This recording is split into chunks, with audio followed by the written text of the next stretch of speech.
Terry fan is in the mood to make a rare VHS tape review. This is one that I've been trying to review for quite a while, and now I am here to review it. Everybody's got mixed feelings about this pay-per-view, but I personally enjoy it. And now, Terry Fan presents WWF Survivor Series Deadly Game. 'Cause it's a deadly game. This is from the Classic 5 of 1998's releasing. The cover is wild, with the black WWF logo with the Survivor Series in flames, the skull with fire around it, and a snake on the what looks like a sword. This is a wild cover. The back's pretty wild as well. That's what the tape looks like. I've been trying to find this pay-per-view for a long time, and now I finally got it on VHS. The 1990 Survivor Series, one night, one championship, Deadly Game. Deadly Game tournament to determine the new World Wrestling Federation champion. Mankind, Dwayne Gill, who was the mystery opponent, Al Snow, Jeff Jarrett, Kane, Stone Cold Steve Austin, Big Boss Man, X-Pac, Undertaker, Steven Regal, Ken Shamrock, Goldust, The Rock, and Triple H. They had multiple matches in that tournament. The other two championship matches they had were a triple threat tag team match, the New Age Outlaws versus the Headbangers versus Mark Henry and D'Lo Brown. Women's championship match, Jacqueline versus Sable. On the back you got Stone Cold Steve Austin fighting the Big Boss Man, the Undertaker fighting his brother Kane, The Rock in the ankle lock, and the McMahons, Shane and Vince, with The Rock holding the WWF title. And it includes exclusive backstage footage. I'm pretty sure when they finally release this in the anthology set, they're not going to show that footage. However, I got it on VHS, so VHS superior.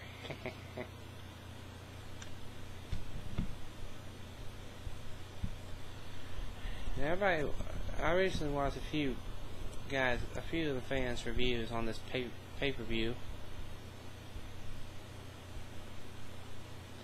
and they said that it was not that good of a pay-per-view, because with the exceptions of a few matches. They were talking about how it was mostly just mid-card guys that were in the tournament. But everybody's got to understand that this was just a pay-per-view everybody should know this was the WWF. Everybody at the time got a chance to play. During the Attitude Era, everybody got a chance to play. Unlike another company at the time, WCW. Speaking of which, the opening match is Mankind vs. Dwayne Gill, who was the mystery opponent. Vince makes fun of WCW when he was introducing the mystery opponent. Well, this was not something to talk about. I'm not going to give this match a rating. It was just a squash match. Now, here's what I want to understand. The fact that the first few matches were basically from mid-card wrestlers, and some were doing sloppy jobs, but I'm not disrespecting anybody's opinion. Everybody's entitled to their opinions. I was just defending this pay-per-view because it wasn't pretty good at pay-per-view. Second match in the tournament was Al Snow versus Jeff Jarrett. It was not something that I would talk about, but it's a 5 out of 10 for that match. Stone Cold Steve Austin versus the Big Boss Man. A match that was decent, but the ending was just wild. 6 out of 10 for that match.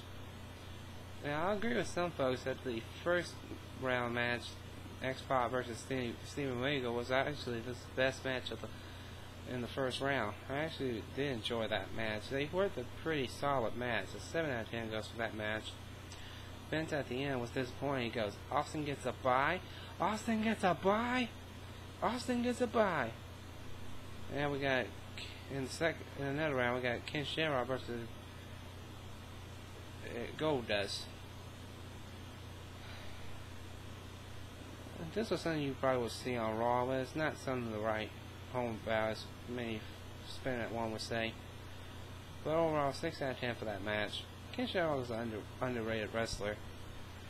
Now we got The Rock versus who was supposedly going to wrestle Triple H, but Triple H was injured. And they have found a last-minute replacement, and it turned out to be the Big Boss Man.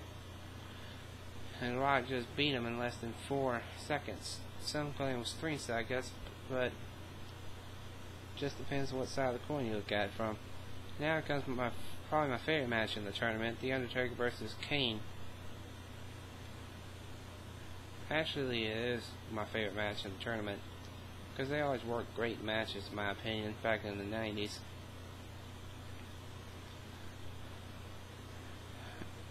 It wasn't. It was just as strong as their last 4 encounters. An 8 out of 10 goes for this match. Mankind versus Al Snow in a short match. Seems like they didn't put much effort into this match. It's 5 out of 10 for this match. My third favorite match in the tournament is The Rock versus Ken Shamrock. Like the ending of this match. These guys' rivalry was so intense. 7 out of 10 for this match. I like the part where, when they were showing the replay, JR was talking about, here's the pass and there's the interception.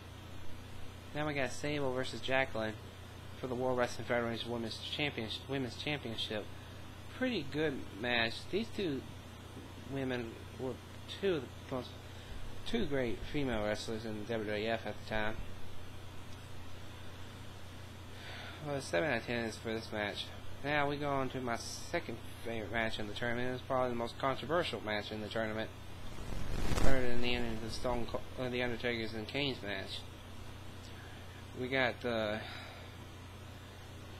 Shane, was supposedly on Stone Cold's side, betrayed Stone Cold in this match, but they worked a very good match. Stone Cold and Mankind actually did work a very good match. 8 out of 10 goes for this match. I was shocked that Stone Cold lost in this match. And then we got The Rock versus The Undertaker. This is my second favorite match in the tournament, even though it was a controversial match, but the whole tournament was very controversial too. But it still was a very good match. The Rock and The Undertaker's matches seem to be underrated, in my opinion. Kane came out there and chokeslammed The Rock, and it disqualified The Undertaker in this match. But I'm giving the match an 8 out of 10. It was a very good match. Now here comes a very exciting tag team match for the WWF Tag Team titles. The New Age Outlaws versus D'Lo Brown and Mark Henry and versus the Headbangers. So it was a very exciting triple threat match. They actually worked a very good tag team match, in my opinion. I'll give this match an 8 out of 10. It was that good of a match. Now last and not least, the finals in the tournament. The World Wrestling Federation Championship on the line with The Rock, who first survived in the tournament between the Big Boss Man, The Undertaker, and Ken Shamrock. Mankind defeated Al Snow, Dwayne Gill, and Stone Cold Steve Austin. They worked a very good match. The ending was another shocker when it turned out The Rock and the McMahons were working together all along. But another 8 out of 10 for this match as well. Now, I'll agree with some folks that the first few matches in the tournament were not that good, but this pay-per-view was like watching a movie. You wanted to find out what happens at the end in this movie, in this pay-per-view. So don't judge we shouldn't judge the pay-per-view just because the first few matches in the tournament were not that good. I mean, the start of the tournament was not good. It was not good except for one match, but the middle and the ending in the tournament was just superb, in my opinion. And the other two championship matches were that good. So basically, this is a very good pay-per-view. If you don't have it, you should get it. I give the 1998 Survivor Series an 8 out of 10. One of my favorite pay-per-views of ever. Thank y'all for watching and take care, cause it's a different game. Different game.